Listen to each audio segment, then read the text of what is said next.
اعوذ باللہ من الشیطان الرجیم، بسم اللہ الرحمن الرحیم۔ ناظرین محترم السلام علیکم، میں ہوں آپ کا میزبان محمد رئیس احمد اور آپ دیکھ رہے ہیں رحمت سحر کے عنوان سے ماہ رمضان المبارک کی ایک خصوصی ٹرانسمیشن، جسے پہلے لاہور سے براہ راست آپ دیکھتے ہیں اور اس کے بعد ہم کراچی سے آپ کی خدمت میں حاضر ہوا کرتے ہیں۔ اور اس ٹرانسمیشن میں ماشاءاللہ ممتاز و مقتدر علماء دین، مفتیان دین اور اسکالرز حضرات کے ساتھ ساتھ پاکستان کے ممتاز و معروف شناخواں حضرات بارگاہ رسالت مآب صلی اللہ علیہ وآلہ وسلم میں ہدیات عقیدت پیش کرنے کی سعادت حاصل کرتے ہیں۔ ایک موضوع کا انتخاب کیا جاتا ہے ناظرین، اور آج جس موضوع پر ہم بات کر رہے ہیں انتہائی اہم موضوع ہے۔ زبان کی حفاظت کے عنوان پر آج ہم بات کریں گے۔ اس میں کوئی شک نہیں کہ اللہ تعالیٰ نے اعضائے جسمانی میں زبان ایک بہت بڑی نعمت کے طور پر انسان کو عطا فرمائی ہے۔ یہی زبان ہے کہ جو انسان کے علم کو ظاہر کرتی ہے، یہی زبان ہے کہ جو انسان کے اخلاق کو ظاہر کرتی ہے۔ حضرت شیخ سعدی رحمۃ اللہ تعالیٰ علیہ فرماتے ہیں کہ جب تک انسان زبان کا استعمال نہیں کرتا تب تک اس کے عیوب اور اس کے ہنر جو ہیں وہ چھپے رہتے ہیں۔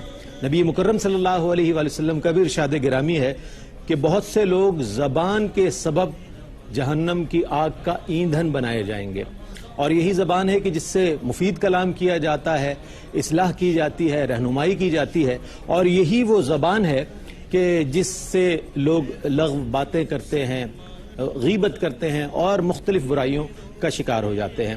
تو اس کی کتنی اہمیت ہے، اس کی حفاظت کس طرح کرنی ہے، کس طرح اس کا استعمال کرنا چاہیے، اور یہ جہاں ایک بہت دیکھنے میں معمولی اور بہت نرم حصہ ہے انسان کے جسم کا، گوشت کا ٹکڑا ہے، لیکن اس کے ذریعے آنے والا عذاب کتنا سخت ہے، اس حوالے سے ہم جاننے کی کوشش کریں گے۔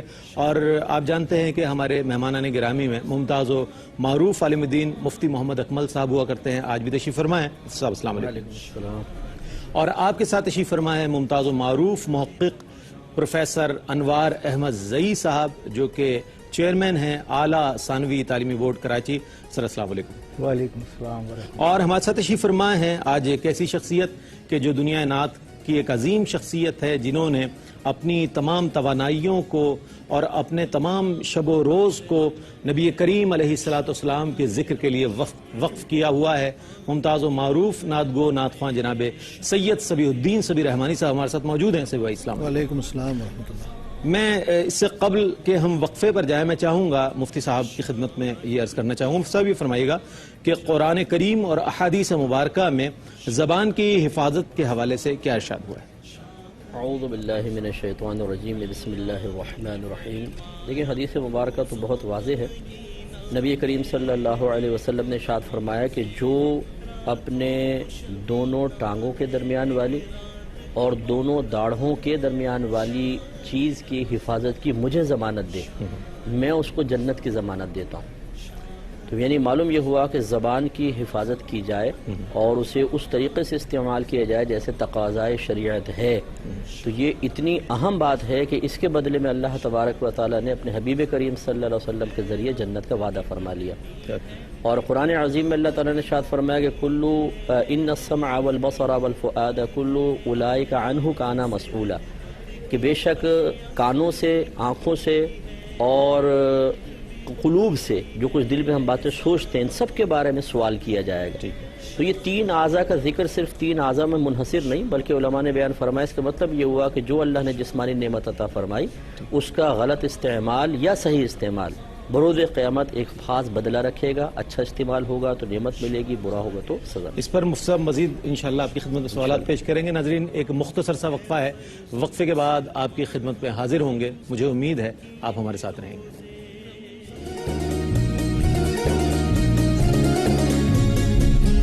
اللہ کی رحمت ہے شان رحمت ہے شان رمضان قرآن کی۔ ناظرین خیر مقدم ہے آپ کا رحمت سحر میں، اور ابتداً جیسا کہ میں نے عرض کیا کہ آج زبان کی حفاظت کے عنوان پر ہم بات کریں گے انشاءاللہ، لیکن ابتدا کر رہے ہیں اللہ کے بابرکت نام سے، اللہ کی حمد و ثنا سے، سید صبیح الدین صبیح رحمانی صاحب، اور آج جمعۃ المبارک ہے تو میں چاہوں گا میں بھی اور آپ سب مل کر آقا کریم علیہ السلام کی بارگاہ میں ہدیہ درود سے آغاز کرتے ہیں. اللہم صلی علی سیدنا و مولانا محمد وعلی آل سیدنا و مولانا محمد وبارک وسلم. حاضر ہے تیرے دربار میں ہم،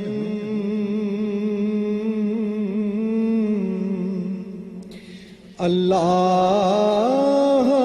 کرم، اللہ کرم، اللہ کرم، اللہ کرم دیتی ہے صدا یہ چشمے نم، اللہ کرم، اللہ کرم. جن لوگوں پہ ہے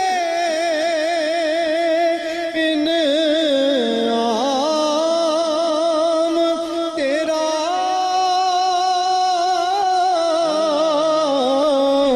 ان لوگوں میں لکھ دے نام میرا. جن لوگوں پہ ہے انعام تیرا، ان لوگوں میں لکھ دے نام میرا.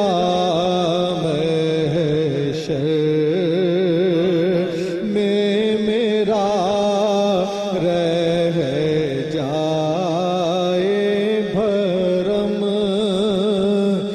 اللہ کرم، اللہ کرم. میری آنے والی سب نسلیں تیرے گھر آئیں، تیرا در دیکھیں،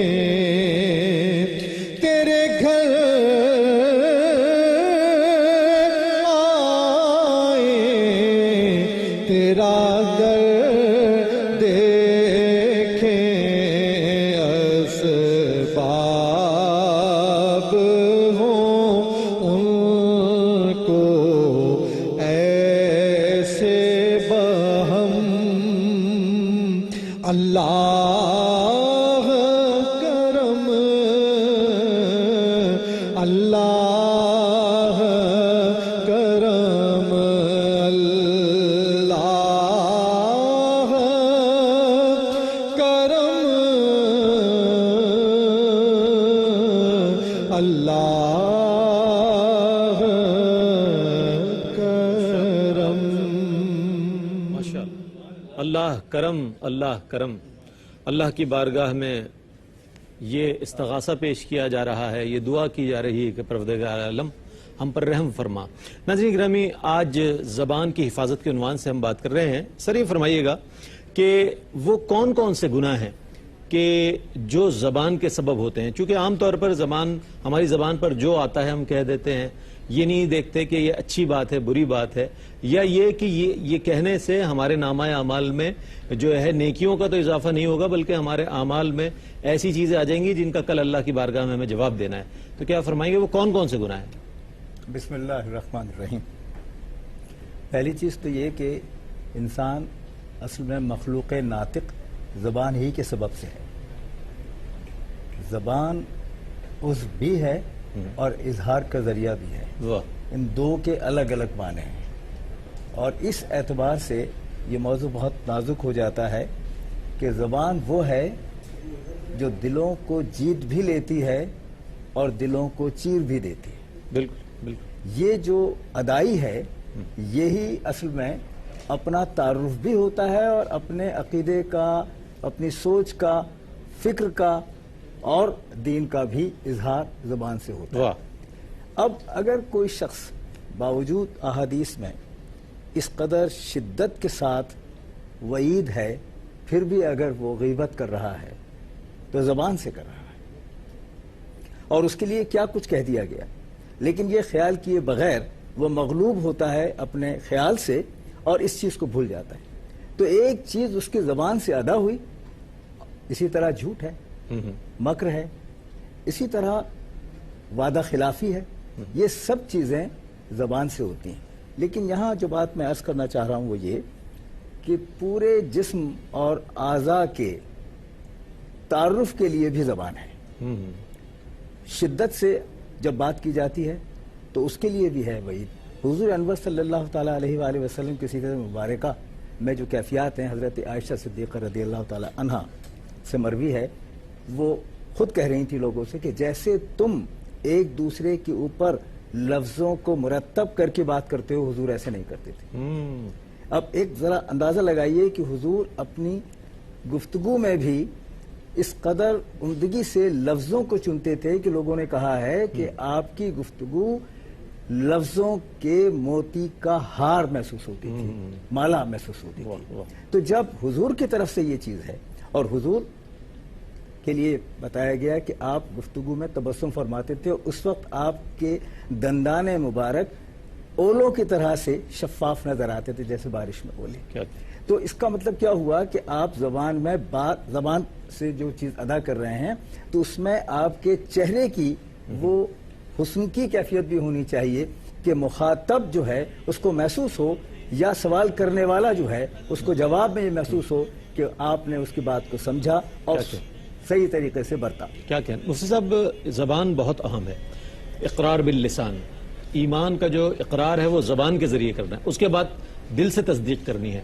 تو اس اعتبار سے زبان کی اہمیت کتنی زیادہ ہے، جسے بہت زیادہ استعمال بھی کیا جاتا ہے، بے دریغ استعمال کیا جاتا ہے. تو اقرار باللسان کے تناظر میں بتائیے گا آپ کی جو زبان کی اہمیت ہے. جی پہلے تو اس کی اہمیت ایک حدیث سے یوں سمجھ لیں کہ نبی کریم صلی اللہ علیہ وسلم نے ارشاد فرمایا کہ بعض اوقات انسان اپنی زبان سے ایک جملہ نکالتا ہے، اسے اس جملے کی اہمیت کا احساس بھی نہیں ہوتا، لیکن وہی جملہ اسے جنت میں لے جانے کا سبب بن جاتا ہے. اللہ. اور بعض اوقات انسان اپنی زبان سے ایک جملہ نکالتا ہے اور اسے اس کی قباحت کا احساس نہیں ہوتا، اور وہی جملہ اس کے لیے جہنم میں دخول کا سبب بن جاتا ہے. اس سے معلوم ہوا کہ زبان سے نکلنے والے الفاظ اللہ تبارک و تعالیٰ کی بارگاہ میں بہت زیادہ اہمیت کے حامل ہیں، تو سوچ سمجھ کر بولنا چاہیے. اسی لیے ہمارے نبی کریم صلی اللہ علیہ وسلم نے اکثر صحابہ کو یہ تلقین فرمائی ہے کہ پہلے کام کے انجام کے بارے میں سوچو، اس کے بعد وہ کرو. تو تکلم بھی ایک کام ہے، ایک عمل ہے، تو اس کے انجام کے بارے میں بھی سوچنا چاہیے. جہاں تک آپ نے اقرار باللسان کا فرمایا، ایمان جو ہے وہ تصدیق بالقلب کا نام ہے جمہور علماء کے نزدیک، اور اسلام اقرار باللسان اور دیگر اعمال جو اسلام کے لیے ظاہری علامت بن جاتے ہیں.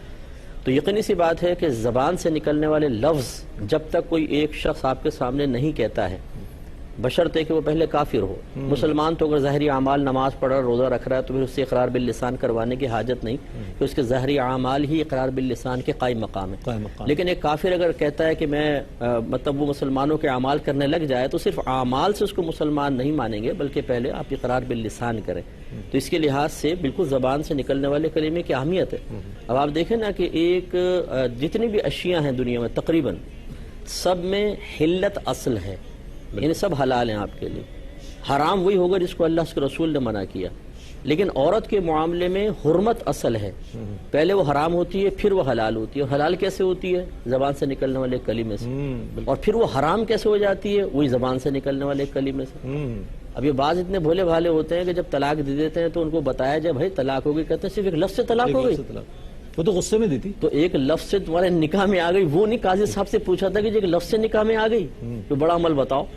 تو یہ ہماری حرکتیں ہوتی ہیں بعض اوقات کہ ہم دین اسلام کی جو تعلیمات کی اصل روح ہے اس کو نہیں جانتے، عقل کے ترازو پہ ہر چیز کو پرکھنے کی کوشش کرتے ہیں. اور جیسے حضرت نے فرمایا، آپ کے کویشچن کا مفہوم یہی تھا کہ ہم جب تکلم کرتے ہیں تو بہت سارے ایسے الفاظ نکلتے ہیں کہ ہمیں نہیں پتہ چلتا کہ وہ کس زمرے میں جا رہے ہیں. جھوٹ ہے، غیبت ہے، چغلی ہے، الزام تراشی ہے، بہتان ہے، وعدہ خلافی ہے، ہم لوگ کر بیٹھتے ہیں. وجہ وہی ہے کہ پیچھے تعلیم شرع چونکہ ہدایت کے لیے موجود نہیں ہے، لہٰذا احتیاط نہیں، احتیاط کے بعد محاسبہ نہیں، احتساب نہیں ہے، پھر توبہ کی توفیق بھی نہیں.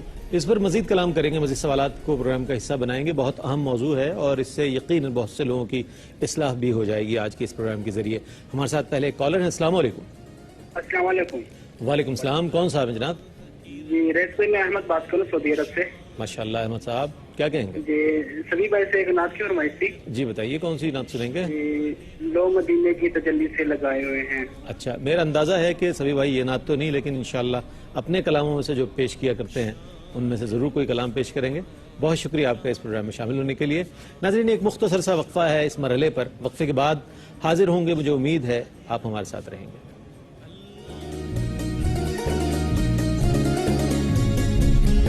اللہ کی رحمت ہے شان رمضان، مت ہے شان رمضان، قرآن کی آیت میں ناظرین، خیر مقدم ہے آپ کا رحمت سحر میں. زبان کی حفاظت پر آج ہم بات کر رہے ہیں کہ آج جو ہمارے معاشرے میں بہت سے پھیلے ہوئے مسائل ہیں وہ ہمارے غیر ذمہ دارانہ رویوں کے سبب ہیں.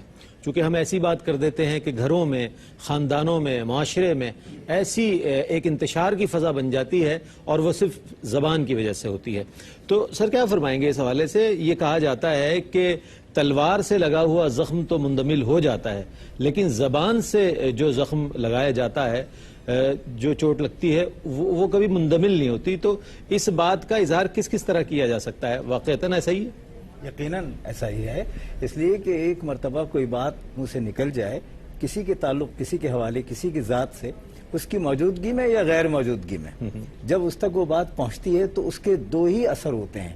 اگر وہ بہت اچھے انداز میں بیان کی گئی ہے اور خاص طور سے یہ کہا بھی گیا ہے کہ اگر دو مخالفین ہیں تو کسی بھی ایک کے سامنے دوسرے کی تعریف کی جائے تاکہ اس کے دل میں جگہ پیدا ہو. اور دوسری طرف جب آپ یا ہم کوئی بھی ایسی بات کرتا ہے کہ دل پھٹ جائے تو وہ بات یا سننے والا ہو یا سننے والا کوئی اور ہو، وہ پہنچانے والا ہو. تو ایسی صورت میں وہ زخم جو ہے وہ ایسا ہی ہوتا ہے کہ تلوار کا زخم بھر جائے اور اس کا زخم نہ بھرے. اس میں ایک یہ بھی چیز ہے کہ کہاں آپ یہ انداز اختیار کر رہے ہیں. دیکھیے، پھر میں حضور انور صلی اللہ تعالیٰ علیہ وآلہ وسلم کی سیرت مبارکہ کی طرف آتا ہوں کہ جہاں حضور کے یہاں نرم روئی ہے اور عمدگی کے ساتھ گفتگو ہے، وہاں شدت بھی ہے. کب؟ جب حق کی بات ہو، سوال ہو اور اللہ اور قرآن کی بات آ جائے تو اس وقت آپ کا انداز مختلف ہو جاتا تھا. آپ غصے میں آتے تھے تو منہ پھیر لیا کرتے تھے. یہ بشری چیز نہیں، یہ ہدایہ کی چیزیں ہیں. اور اسی لیے وہ کہا گیا ہے نا کہ ہو بزم حلقہ یاراں تو بریشم کی طرح نرم، رزم حق باطل ہو تو فولاد ہے مومن. یہ حضور انور صلی اللہ تعالیٰ علیہ، اگر شدت اختیار کرنی ہے تو اس حق کی بات کے اوپر. ورنہ آج میں یہ بات جلدی سے عرض کروں کہ آج صورتحال کیا ہے. صورتحال یہ ہے کہ لوگ تیز بات کر کے اپنی شخصیت کو غالب بنانے کی کوشش کرتے ہیں. اگر وہ حاکم ہے تو محکوم کے اور اپنے جو ملازم ہے زیر دست اس کے لیے، اور اگر پڑوس میں ہے تو یہ بتانے کے لیے کہ میری حیثیت، میری کیفیت، میرا مرتبہ، میرا مقام، میرا اختیار، میری دولت، میری ثروت، میری علمیت کیا ہے. تو یہ چیزیں زبان میں ترشی پیدا کرنے سے نہیں ہوتی.